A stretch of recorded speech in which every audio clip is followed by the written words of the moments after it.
언약의 힘이란 말씀을 저보다 함께 하나님 말씀 나누겠습니다. 오늘 말씀 14절 말씀을 우리 같이 한번 힘차게 읽고 시작하도록 하겠습니다. 시작. 여호와께서 사람의 목소리를 들으신 이 같은 날은 전에도 없었고 후에도 없었나니 이는 여호와께서 이스라엘을 위하여 싸우셨음이니라. 아멘. 하나님의 역사하심은 전에도 없었고 후에도 없었다라고 성경은 기록합니다. 그렇다면 하나님께서는 누구를 위해서 이러한 전무후무한 역사를 일으켜 주신 것일까요? 결론부터 말씀드리면 하나님은 기브온 족속이라는 한 족속을 위해서 이러한 전무후무한 역사를 일으켜 주셨습니다. 기브온 족속이 누구일까요? 이 기브온 족속은 하나님께서 이스라엘 백성들이 가나안 땅에 들어갈 때 그들을 점령하고 그들을 죽이라고 했던 명령 족속이었습니다. 그들은 하나님과 별로 친하지도 않았고 이스라엘 백성들처럼 하나님과 언약을 맺은 백성이 아니었습니다. 이방 민족이었습니다. 그런데 하나님께서는 왜 이러한 이방 민족에게 전무후무한 역사를 일으켜 주신 것일까요? 상식적으로 우리가 생각해 볼 때 하나님께서 이러한 전무후무한 역사를 일으켜 주신다면 우리는 어떤 사람에게 또 어떠한 민족에게 이러한 역사를 일으켜 주실 것만 같으신가요? 아무래도 우리가 생각할 때에는 하나님의 말씀을 잘 듣고 하나님의 말씀대로 순종하는 사람이라든가 구약의 아브라함 자손이라든가 유다 지파라든가 이스라엘 백성들처럼 하나님께 선택받은 민족에게 하나님은 이와 같은 전무후무한 역사를 일으켜 주실 것만 같은 생각이 들지 않으십니까? 그런데 하나님께서는 왜 하나님과 전혀 친하지도 않고 심지어 이방 민족이었던 이 기브온 족속을 향해서 해와 달이 멈춰지는 이러한 전무후무한 역사를 일으켜 주신 것일까요? 오늘 우리가 그것을 함께 살펴보고 우리의 삶에도 어떻게 하면 이런 하나님의 전무후무한 역사를 경험할 수 있는지 그 방법에 대해서 함께 살펴보고자 합니다.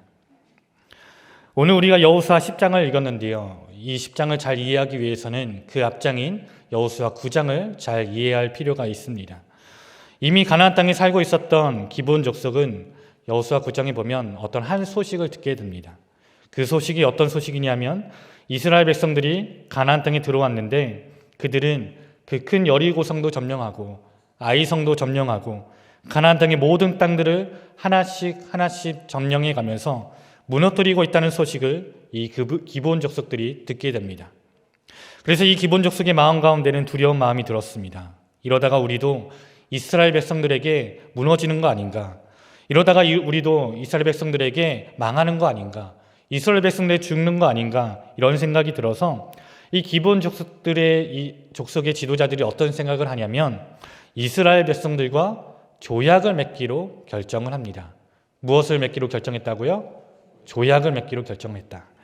원래 이들은 이미 가나안 땅에 살고 있었습니다. 이미 가나안 땅에 살고 있었는데 이스라엘 백성들과 조약을 맺기 위해서 마치 다른 먼 나라에서 온 사신처럼 그렇게 변장을 해서 여호수아 앞에 조약을 맺으러 옵니다. 그것이 여호수아 9장 3절에서 6절까지 말씀에 나오는데요. 우리 같이 한번 읽어보도록 하겠습니다. 시작. 기브온 주민들이 여호수아가 여리고와 아이의 행한 일을 듣고 꾀를 내어 사신의 모양을 꾸미되 헤어진 전대와 헤어지고 찢어져서 기운 가죽 포도주 부대를 나귀에 싣고 그 발에는 낡아서 기운 신을 신고 낡은 옷을 입고 다 마르고 곰팡이가 난 떡을 준비하고 그들이 길갈 진영으로 가서 여호수아에게 이르러 그와 이스라엘 사람들에게 이르되 우리는 먼 나라에서 왔나이다. 이제 우리와 조약을 맺읍시다 하니 여기 3절 말씀을 보면 기브온 주민들이 꾀를 내었다라고 말합니다. 꾀를 내었다. 어떤 꾀를 내었냐면 마치 먼 나라에서 온 사신처럼 헤어진 가방을 가지고 옷도 낡은 옷으로 입고 떡도 일부러 곰팡이가 난 떡을 들고 여호수아 앞으로 간 거예요. 자신들이 가나안 땅에 살고 있고 바로 옆에서 왔다고 그러면 여호수아가 조약을 안 맺을 것 같으니까 변장을 해서 꾀를 내서 마치 먼 나라에서 온 사신처럼 그렇게 변장을 한 것입니다. 그러면서 이스라엘 지도자인 여호수아에게 조약을 맺읍시다 라고 무려 5번이나 요구를 합니다. 한 번도 아니고 5번이나 계속해서 쫄라대면서 우리와 조약을 맺어달라고 요구를 합니다. 이렇게 기브온 족속이 계속해서 조약을 맺자고 하니까 여호수아가 어떻게 하는지 아십니까? 원래는 하나님께 묻어야 되는데 하나님께 묻지도 않고 기브온 족속들과 바로 조약을 맺습니다. 우리 여호수아 9장 14절 15절 말씀 함께 읽어보도록 하겠습니다. 시작. 무리가 그들의 양식을 취하고는 어떻게 할지를 여호와께 묻지 아니하고 여호수아가 곧 그들과 화친하여 그들을 살리리라는 조약을 맺고 회중 족장들이 그들에게 맹세하였더라. 아멘. 여기 보면 이제 조약이라는 단어가 나오는데요.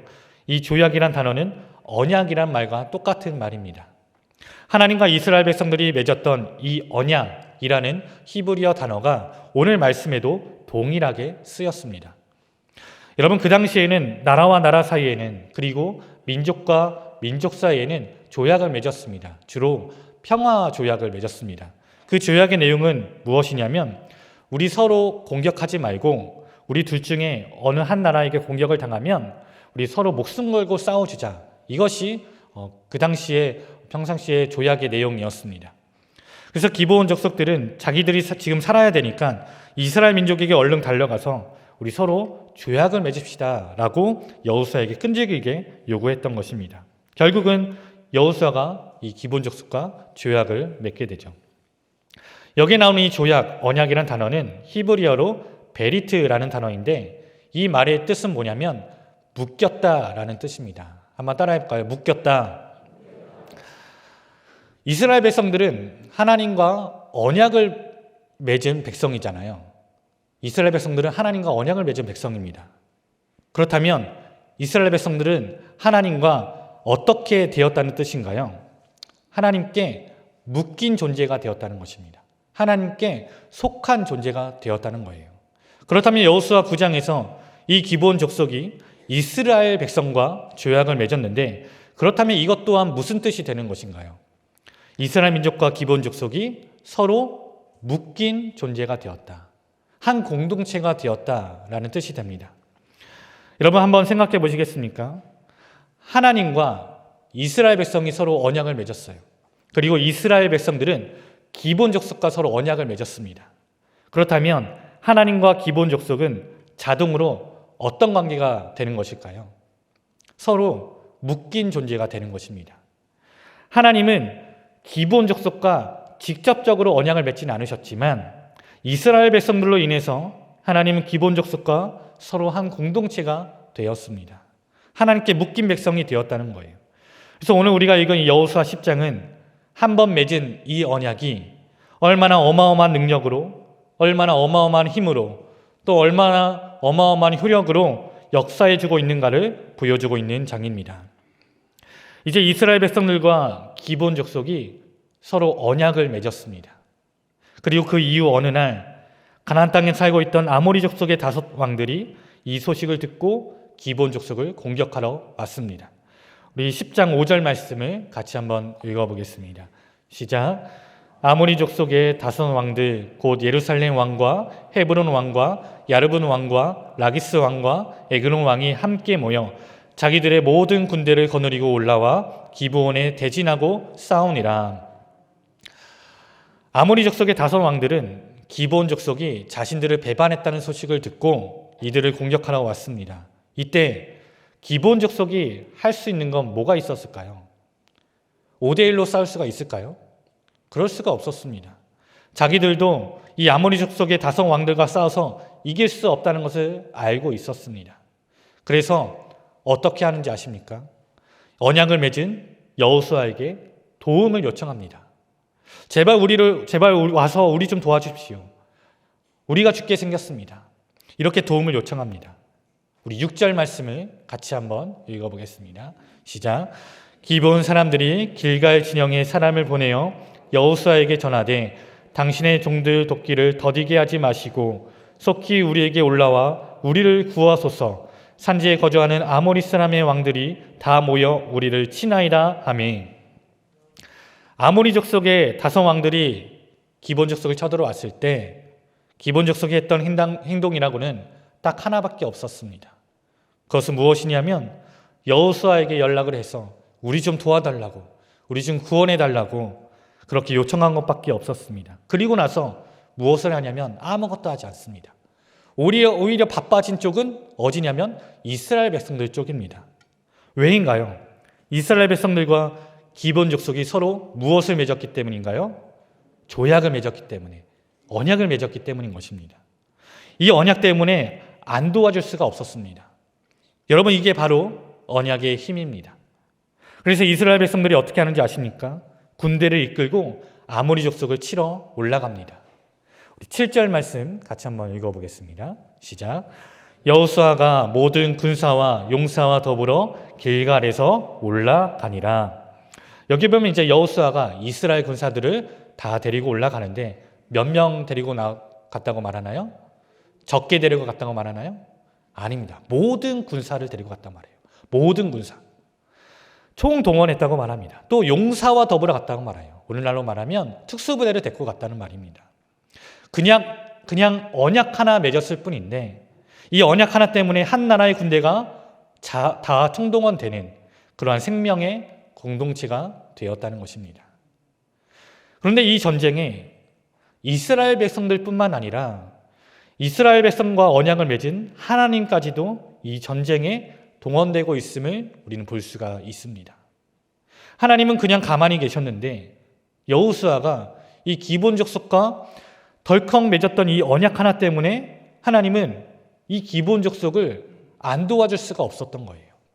우리 8절 말씀 같이 한번 읽어보겠습니다. 시작. 그때 여호와께서 여호수아에게 이르시되 그들을 두려워하지 말라. 내가 그들을 내 손에 넘겨주었으니 그들 중에서 한 사람도 너를 당할 자 없으리라 하신지라. 아멘. 하나님께서 여호수아에게 말씀하시죠. 그들을 두려워하지 말라. 그들을 내 손에 넘겨주었다. 지금 하나님께서도 이 전쟁에 개입하고 계시는 것을 볼 수가 있습니다. 하나님께서는 이 이방 민족끼리의 전쟁에 개입할 필요가 없으셨는데 여호수아가 기브온 족속과 맺은 이 언약 하나 때문에 지금 하나님은 기브온 족속을 도와주고 있는 거예요. 이 언약 하나 때문에. 그래서 이 전쟁은 곧 하나님의 전쟁이 되는 것입니다. 이게 바로 언약의 힘입니다. 그렇다면 하나님께서 개입한 이 전쟁의 결과는 어떻게 되었을까요? 우리 10절 말씀 같이 한번 읽어보겠습니다. 시작. 여호와께서 그들을 이스라엘 앞에서 패하게 하심으로 여호수아가 그들을 기브온에서 크게 살육하고 베트논에 올라가는 비탈에서 추격하여 아세가와 막베다까지 이르니라. 아멘. 여기 보면 하나님께서 그들을 여호와 앞에서 어떻게 해주셨다고요? 패하게 해주셨다. 즉 이스라엘 백성들이 승리했다는 것입니다. 그리고 11절 말씀 보면 하나님께서는 친히 하늘에서 큰 우박덩이를 내리게 하셨다고 말하고 12절과 13절 말씀 보면 하나님은 심지어 태양과 달이 멈추게 해주는 전무후무한 역사를 일으켜 주셨음을 보게 됩니다. 이렇게 이스라엘 백성들과 기본 족속은 전무후무한 하나님의 역사를 경험하게 되었습니다. 오늘 말씀을 보면서 이 기본 족속이 참 잘했던 것 한 가지가 있습니다. 그것은 무엇일까요? 이스라엘 백성들과 언약을 맺은 것입니다. 그들은 아모리 족속과 활을 들고 싸우던가 창을 들고 싸우던가 그러지도 않았고 단순히 이스라엘 백성들과 언약 하나 맺은 것밖에 없었습니다. 그런데 지금 그 전무후무한 혜택은 누가 다 받았나요? 기본 족속 혼자 다 받았습니다. 그들은 하나님과 별로 친하지도 않은 족속이었는데 하나님을 알지도 못한 족속이었는데 단지 이 언약 하나 때문에 모든 혜택을 다 받았습니다. 그런데 여러분, 이러한 전무후무한 역사를 경험한 기본 족속이 부러우신가요? 어떠신가요? 우리도 하나님으로부터 이러한 전무후무한 역사를 경험하고 싶잖아요. 안 그렇습니까? 그런데 우리는 이들을 부러워할 필요가 단 한 가지도 없습니다. 왜냐하면 우리에게는 이 기본 족속이 이스라엘 민족과 맺었던 이 언약보다도 훨씬 더 좋은, 훨씬 더 위대한 언약을 우리는 이미 갖고 있기 때문인 것입니다. 그 언약이 무엇인지 아십니까? 바로 예수의 피의 언약인 것입니다. 한번 따라해 볼까요? 예수의 피의 언약. 예수 그리스도의 보혈의 피로 말미암아 우리는 구원을 받았고 하나님의 자녀, 하나님의 백성이 되었기 때문에 이 기본 족속이 맺었던 언약보다도 이 예수의 피의 언약은 훨씬 더 위대한 것입니다. 우리 마태복음 26장 28절 말씀 같이 한번 읽어보겠습니다. 시작. 이것은 죄사함을 얻게 하려고 많은 사람을 위하여 흘리는 바 나의 피 곧 언약의 피니라. 아멘. 그 당시에 이스라엘 민족이 기브온 족속과 언약을 맺을 때는 어떻게 언약을 맺었는지 아십니까? 짐승을 잡아서 짐승의 피로 언약을 맺었습니다. 그런데 우리는 이 짐승의 피가 아닌 아무 흠도 없는 예수 그리스도의 보혈의 피로 인해 하나님과 언약을 맺은 언약 백성이 되었습니다. 그러니 이 언약이 얼마나 위대한 언약인가요? 또 오늘 성경에 나온 이 기브온 족속이 이스라엘 백성들과 맺었던 언약은 기브온 족속이 꾀를 내서 변장을 내서 여호수아를 찾아가서 5번이나 요구해서 받아낸 조약이었습니다. 그런데 우리가 하나님과 맺은 이 예수의 언약의 피는 정반대인 것입니다. 예수의 피로 맺은 이 언약은 오히려 만왕의 왕이신 그 하나님께서 하나님과 별로 친하지 않은 정도가 아니라 원수된 우리와 언약을 맺으시려고 이 땅에 친히 내려오셔서 십자가에 달려 죽으시고 그 피로 말미암아 우리와 언약을 맺으신 분이 바로 예수 그리스도이십니다. 하나님께서 우리와 언약을 맺으시려고 친히 이 땅에 내려오셨습니다. 그렇게 우리가 이 예수의 피로 맺은 이 언약은 기브온 족속이 이스라엘과 맺은 언약보다도 훨씬 더 위대한 언약인 것을 우리는 알아야 됩니다. 이 예수의 피의 언약은 내용 면에서도 풍부합니다. 고대 근동 그 당시에 모든 조약들은 점토판 하나에 그 내용이 기록되어 있습니다. 많지가 않습니다. 간략하게 기록되어 있습니다. 아까 얘기했듯이 다른 나라가 침공하면 서로 목숨을 걸고 싸워주자, 서로 도와주자, 침범하지 말자, 이 정도가 그 조약의 내용입니다. 그런데 우리가 하나님과 맺은 이 언약은 그 내용이 엄청나게 풍부합니다. 우리가 가지고 있는 성경책을 한번 보시기 바랍니다. 얼마나 성경책이 두껍습니까? 하나님께서 우리에게 주신 언약의 말씀이 얼마나 많이 들어있습니까? 너는 내게 부르짖으라. 내가 내게 응답하겠고 내가 알지 못하는 크고 은밀한 일을 내게 보이리라. 두려워하지 말라. 내가 너와 함께함이라. 놀라지 말라. 나는 내 하나님이 됨이라. 내가 너를 굳세게 하리라. 참으로 너를 도와주리라. 참으로 나의 의로운 오른손으로 너를 붙들리라. 그 밖에도 수많은 하나님의 언약의 말씀들이 얼마나 많이 들어있습니까? 또한 이 예수의 피의 언약은 지위 면에서도 많이 차이가 납니다. 오늘 기브온 족속이 이스라엘과 맺었던 이 언약은 단순히 그들의 목숨을 구하려고 생명을 연장받는 수준의 조약이었습니다. 그래서 이스라엘 밑으로 종으로 들어갔습니다. 그런데 예수 피로 맺은 이 언약은 우리의 지위가 어떻게 바뀌었는지 아십니까? 성경은 이렇게 기록합니다. 로마서 5장 17절 말씀 같이 한번 읽어보겠습니다. 시작. 한 사람의 범죄로 말미암아 사망이 그 한 사람을 통하여 왕노릇하였은즉 더욱 은혜와 의의 선물을 넘치게 받은 자들은 한 분 예수 그리스도 통하여 생명 안에서 왕노릇하니로다. 여기 보면 예수의 피로 맺은 언약을 맺은 우리는 종이 아니라 왕노릇한다고 말합니다. 왕 같은 제사장이 되었다는 뜻입니다. 또한 인간적인 언약은 시간이 흐르면 흐를수록 대가 흐르면 흘러갈수록 잊혀지고 끊길 수 있는 언약이지만 하나님과 한번 맺은 언약은 절대로 끊어지지 않는 언약입니다. 로마서 8장 38절에서 39절 말씀을 같이 한번 읽어보겠습니다. 시작. 확신하노니 사망이나 생명이나 천사들이나 권세자들이나 현재인이나 장래인이나 능력이나 높음이나 깊음이나 다른 어떤 피조물이라도 우리를 우리 주 그리스도 예수 안에 있는 하나님의 사랑에서 끊을 수 없으리라. 아멘. 예수 안에 있는 하나님의 사랑에서 어떻게 할 수 없다고요? 끊을 수 없다. 끊을 수 없다. 우리를 힘들게 하는 그 어떤 문제도, 우리를 방해하는 그 악한 마귀 사단의 세력도 하나님과 맺은 이 언약을 끊을 수 없다라고 말합니다. 그렇게 여러분, 우리의 삶의 여러 가지 문제들이 나를 어렵게 한다 할지라도 우리가 빛 대신 주님 앞에 나가기만 한다면, 또 주님이 내 안에 들어오시기만 한다면 주님께서는 그 모든 어둠들을 물리쳐 주시고 반드시 승리케 해주시리라는 것을 믿으시길 바랍니다.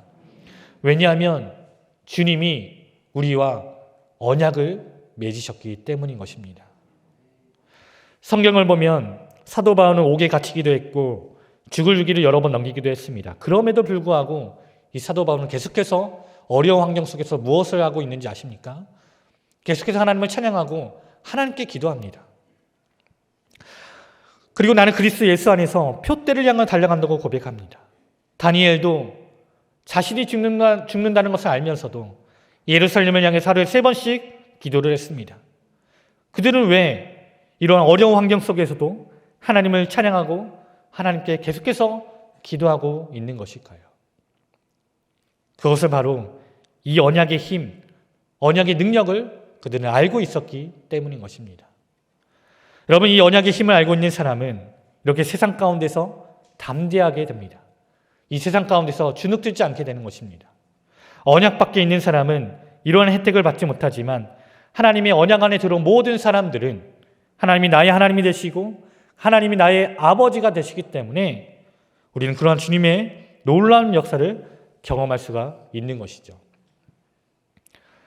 오늘 말씀 12절과 13절 말씀 보면 여호수아가 하나님께 기도했을 때 그 대적에게 원수를 갚기까지 하늘의 해와 달이 멈춰졌다고 성경은 기록하고 있습니다.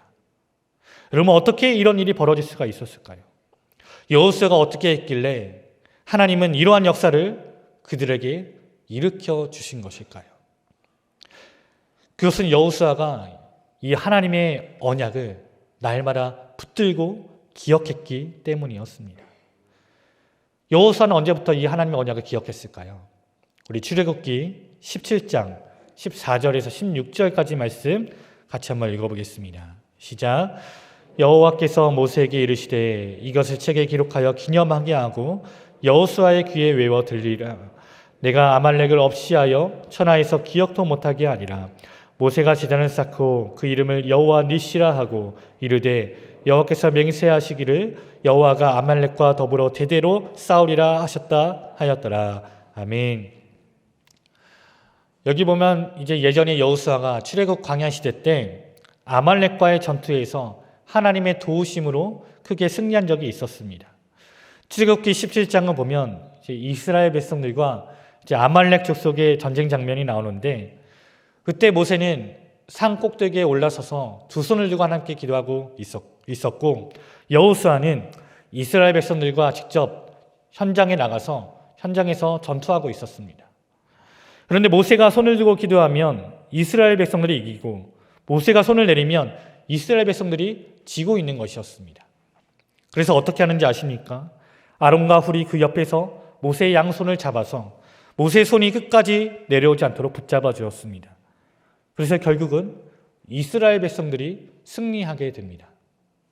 그리고 나서 하나님께서 모세에게 뭐라고 말씀하시냐면 이 17장 14절 말씀을 다시 한번 보면 이것을 책에 기록하여 기념하게 하고 여호수아의 귀에 외워 들리라 라고 말합니다. 그러니까 오늘의 이 승리의 이야기, 아말렉과의 전쟁에서 너희가 어떻게 이기게 되었는지를 여호수아의 귀에 들려서 외우게 하라 라고 하나님이 모세에게 명령하신 거예요. 여호수아의 귀에 마르고 닳도록 외우게 해서 하나님께 기도하면 반드시 이긴다. 하나님께 기도하면 반드시 우리를 도와주실 것이다.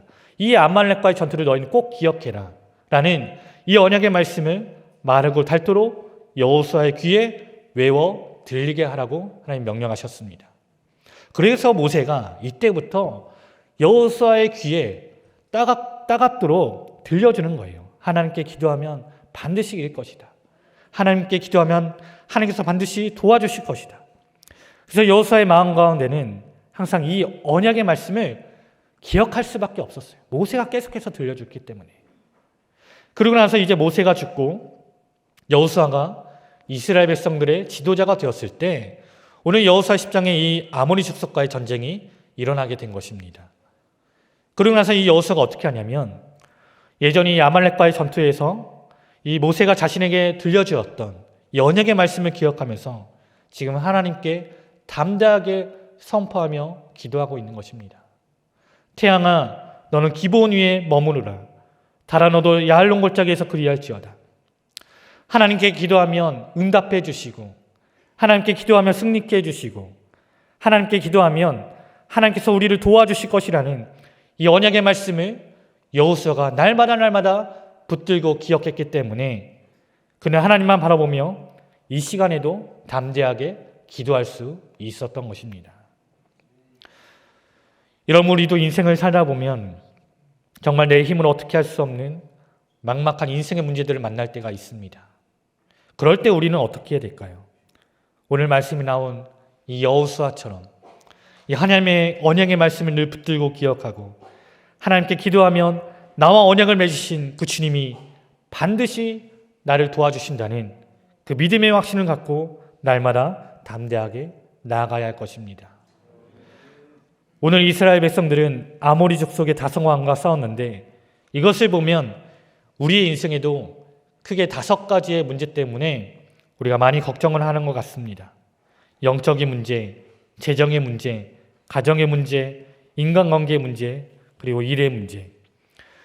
이 5가지의 문제 때문에 우리가 많이 고민을 하고 걱정을 하지만 하나님께서 우리에게 주신 언약의 말씀들, 또 언약의 피로 우리와 맺으신 하나님을 우리가 꼭 붙들고 나아간다면 하나님께서 반드시 우리의 문제를 해결해 주시고 우리의 삶에도 전무후무한 역사를 일으켜 주시리라 믿습니다. 그렇게 날마다 우리와 그 언약의 피를 맺으신 하나님을 더욱더 붙들고 의지하고 예수 그리스도의 이름 한 분만을 붙들고 의지하며 나아가서 날마다 주와 함께 늘 승리의 삶을 살아갈 수 있는 우리 모든 성도님들 다 될 수 있기를 주님의 이름으로 간절히 소망합니다. 아멘. 오늘 말씀 준비하면서 제 마음 가운데 와닿던 찬양 하나가 있었습니다. 예수 피를 힘입어 라는 찬양인데요. 이 찬양 같이 부르고 함께 기도하고 오늘 예배 마치기를 원합니다.